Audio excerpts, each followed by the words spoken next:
Northern governors meet in Kaduna State, take position on value-added tax controversies. Many killed, houses burnt in southern Kaduna. House of Representatives initiate laws to end insecurity. And on the foreign scene, Social Democrats narrowly wins against Merkel's party.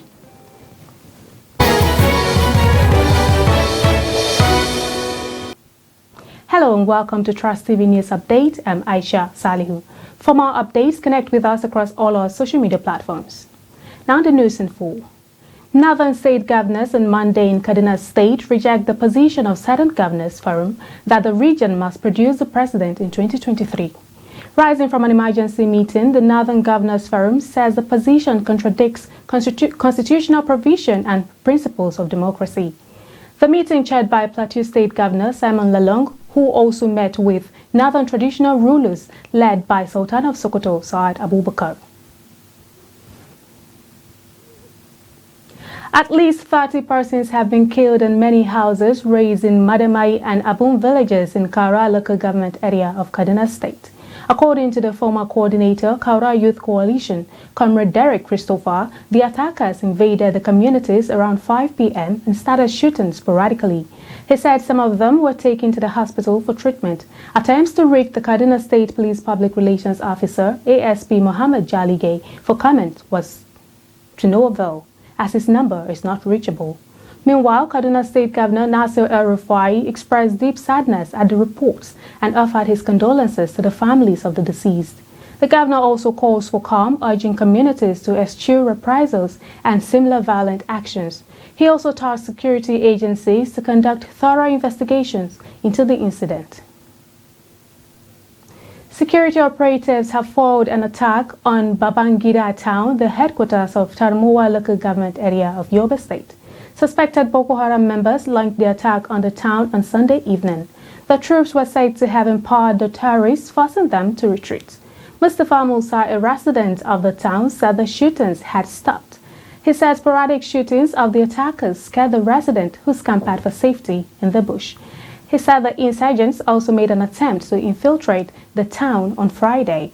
The Army's acting spokesman of Sector 2 Operation Hadin Kai in Damaturu, Lieutenant Kennedy Anyewa, did not pick calls put to his line on the matter. Meanwhile, DSP Dungus Abdul Karim, the Police Public Relations Officer at Yobe State Command, confirmed the incident, but said that there was no cause for alarm as at the time of filing this report. Babangida is located 50 kilometers from Damaturu, the state capital, and is one of the towns that suffered several attacks by the insurgents in the state. 9 soldiers fleeing bandits' assault in Sokoto State have been rescued by Nigerian troops. Sources told Daily Trust that the Nigerian soldiers were rescued at Basira, a Bada village under Gidanrumji district of Niger Republic on Friday. Daily Trust had reported how bandits attacked a giant military base codenamed Burukosoma Camp, located in Sabon-Berni local government area of Sokoto State, killing military and paramilitary officers. The bandits also attacked Gatawa and other villages around the area. Although the attack took place in the early hours of Friday, the information did not filter in until Sunday, as the area is affected by telecommunication shutdown, currently in force in Zamfara State and parts of Sokoto and Katsina. A member of the Sokoto State House of Assembly, Aminu Al-Mustafa Gobir, confirmed the attack, saying 12 security personnel were killed in action. Suspected hoodlums set ablaze a vehicle conveying food items in Enugu State on Monday. The suspect set the vehicle on fire during the sit-at-home declared by the proscribed indigenous people of Biafra. The vehicle conveying tomatoes, vegetables, and other foodstuffs was burnt at Edem Junction, Ibe-Agwa in Enugu East local government area of the state. The vehicle was said to be returning from Uwogo end of the Opi Enugu bypass when it was attacked. Sympathizers are said to have put a call to the State Fire Service, who eventually contained the inferno. As at the time of filing this report, no contact had been established with the driver of the burnt vehicle or the owner of the goods to determine the extent of loss. However, meanwhile, Enugu Police Command said nobody had been arrested so far in connection with the incident, adding that investigation had commenced. House of Representatives Committee on National Security and Intelligence has commenced the process of ensuring strong laws to tackle insecurity in the country. This is coming against the backdrop of so many security challenges the country has been grappling with for so many years now. The report. Virtually all parts of Nigeria are currently battling with one form of insecurity or the other, with various crimes going on. To put an end to these crises, 4 bills are being proposed by the House of Representatives.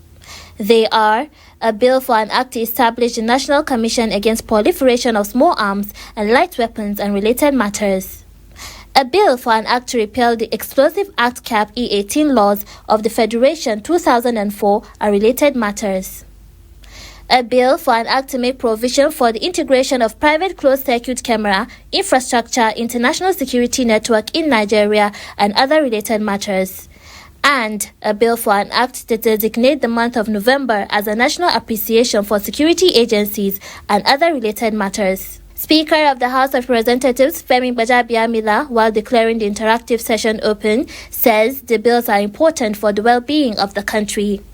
These bills should not be considered independent of each other.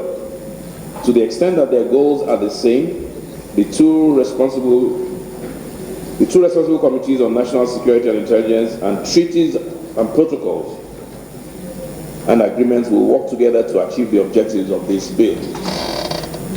On behalf of the House of Representatives, I ask all of you to make full use of this opportunity to contribute your perspectives to improve these bills and protect our country in the best way we can. As I have always said, nation building is a joint task.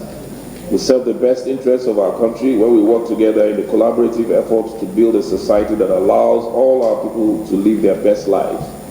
Chairman of the committee, Sha'aban Sharada, assured stakeholders that their input will in no small way help in standardizing the nation's security apparatus. This committee appreciates the laudable initiative in the conduct of the summit and assures the Right Honorable Speaker of utilizing relevant recommendations in consideration of these bills to ensure the result-oriented outcome consistent with the House legislative agenda of ensuring enactment of legal framework that responds to the current political, socio-economic realities of our time. Stakeholders at the event bear their minds on the proposed legislation with some amendments and suggestions too. Some of these countries that we have borders with have no armory. They do not have armories. So most of their arms that are being donated by developed countries in the name of assisting us to fight our problems are compounding our problems in Nigeria. Covering the current state of insecurity in the country, the integration of the established CCTV infrastructure into national security network will further boost the ongoing fight against criminal activities, particularly kidnapping for ransom, among other criminalities. Now, if you want to consider, you talk about the residential areas that are made up of government quarters and private-owned houses.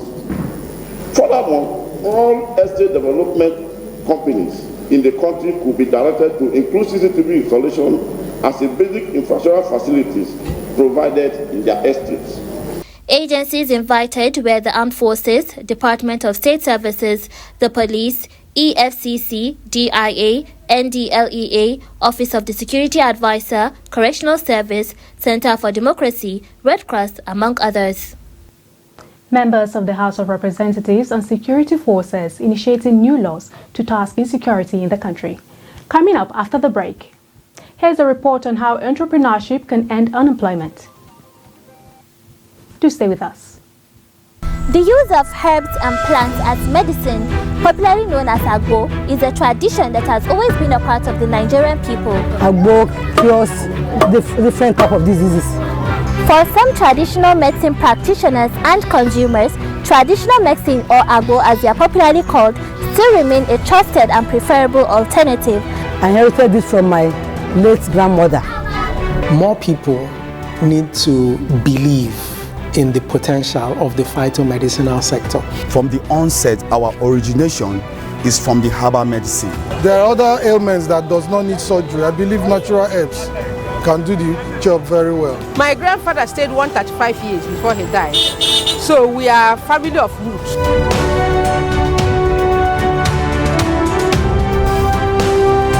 We're sitting on a multi-billion-dollar gold mine here in Nigeria when we talk about herbal medicines. However, this does not eradicate the importance and usefulness of modern medicine in the world today.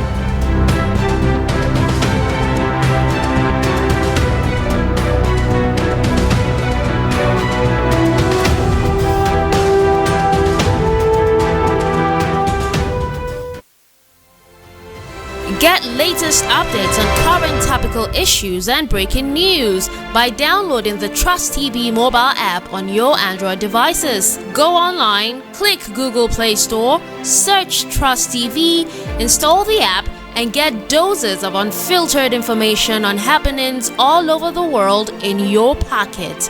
Trust TV, documenting the Nigerian story. African fabric is finding its way to the global stage. But Nigeria is losing out on big textile spenders as the local industry faces imminent extinction. Behind me is the Arewa Textile Mill, established in 1963 and eventually closed down in 2004. From over 180 textile mills in the 70s, only about 25 mills now operate at less than 40% capacity. I'm an employee of Arewa Textile PLC before it closed. After a month, I was just like a madman. In a day, they laid off 4,500. The once thriving sector struggles to compete with an annual import of $4 billion. Smuggling is the order of the day. For manufacturers, we cannot compete. We visit the nation's textile hubs to seek answers to why the sector has failed to return to its glory days despite government's intervention.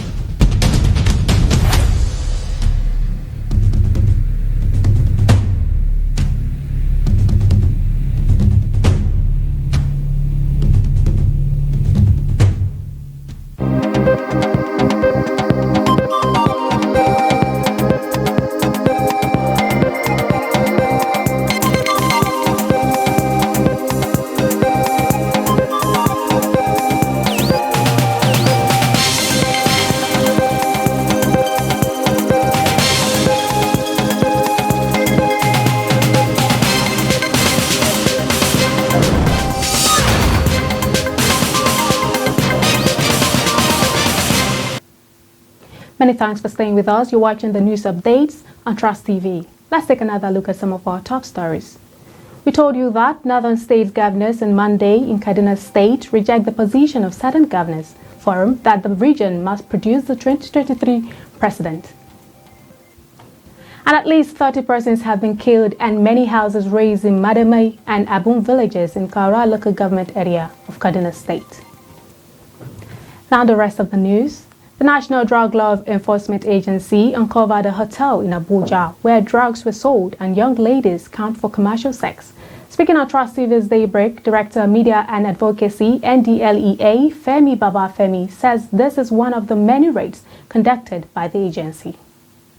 Wherever they turn, they are always having us to contend with, and that's exactly why we're taking that matter very seriously. That's why we had to take the media on a tour of that facility so that we can let the public know again what these people are up to, and also send a very strong signal, warning to others who, especially landlords and landladies who may want to yield their premises for such things. Can just imagine that somebody will go as far as the Middle East to build machines, you call them, I think, sanders. They are used for tiling or something like that in building construction. And what they did, it's unimaginable. those machines were deliberately built for the purpose of hiding drugs inside the rotors, because and these things were not just they were well built and inside steel iron. And unfortunately for them, our operation is intelligence based. We work across with other partners all over the world. So as at March this year, as early as March this year, we got intelligence about that particular consignment. What we do is we are the first point of contact with a drug addict. You see, when they come, when we assess them, at that point we determine the kind of help they need. Because these people, like we say, the problem is it's an ailment, just like any other ailment, just like your malaria fever, like your hypertension, like your diabetes that you have to live and manage. So this thing is also an ailment that needs to be treated. 200 secondary school girls and 40 educators have been trained in Ibadan, the Oyo State capital, to enhance participation of girls in science, technology, engineering, and mathematics. Dr. Olajumoke Akere, president of a non-governmental organization at the grand finale of the STEM Needs Girls and Youth STEM program in Ibadan, said the aim of the initiative was to break the gap in STEM fields in Nigeria. Nigeria's unemployment rate rises to 33%, up from 27.1% in the second quarter of 2020. According to the Nigeria Bureau of Statistics, an Abuja-based entrepreneurial coach, Ebuka Anichebe, said an intuitive measure to fight unemployment should be evolved to delve into the world of entrepreneurship, address unemployment. He said various studies have found that entrepreneurship can generate enough employment opportunities to mitigate the rising rate of unemployment in Nigeria. Trust TV's Nafisa Abdel-Al reports. As Nigeria continues to battle with the reality of unemployment rates in the country, the severity of the situation has made it necessary for people to venture into entrepreneurship or businesses in a bid to sustain sources of livelihood for themselves. Nigeria's unemployment rate as at early September 2021 declines at 0.2% point as against 5.2% in December 2021.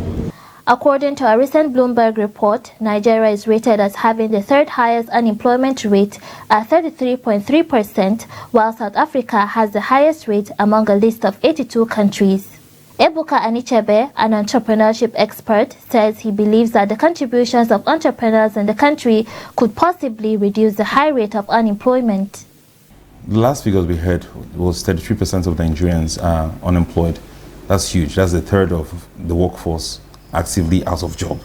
So it's very important at this point for us to be talking about entrepreneurship from a primary school level.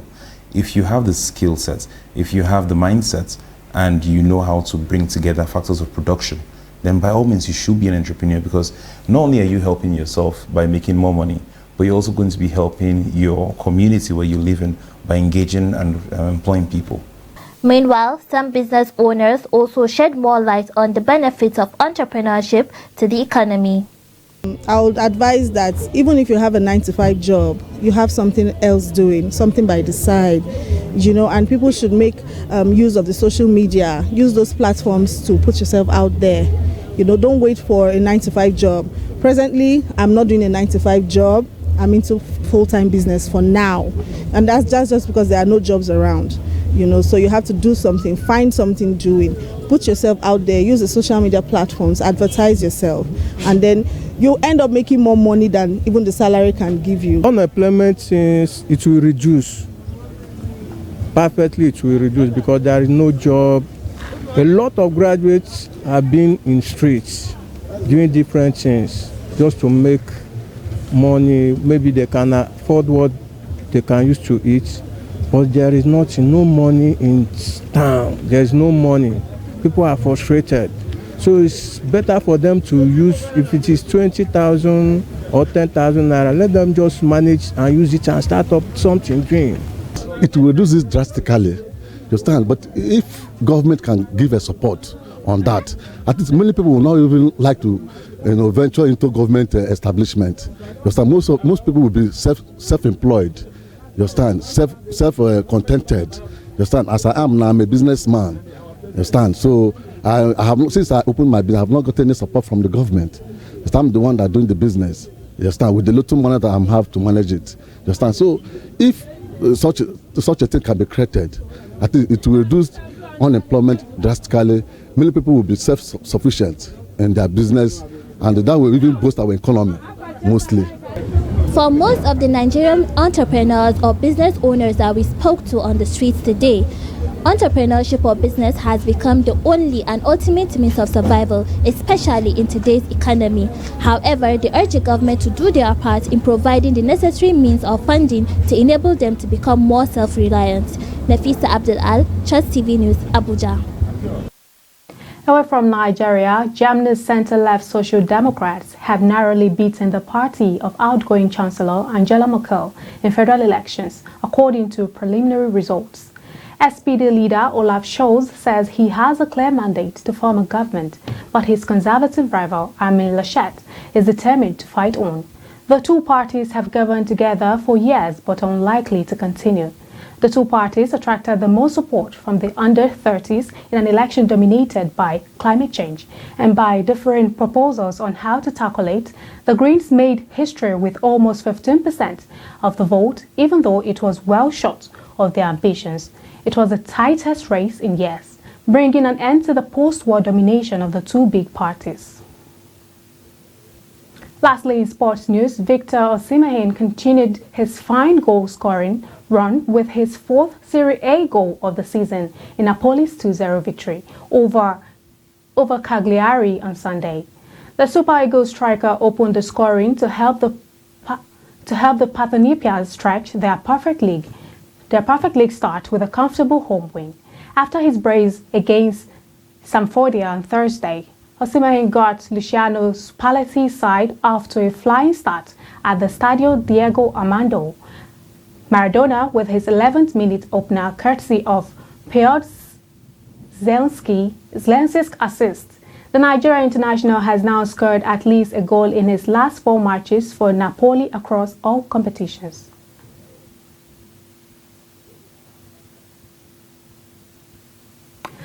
That's the much we can take on Trust TV News Update for tonight.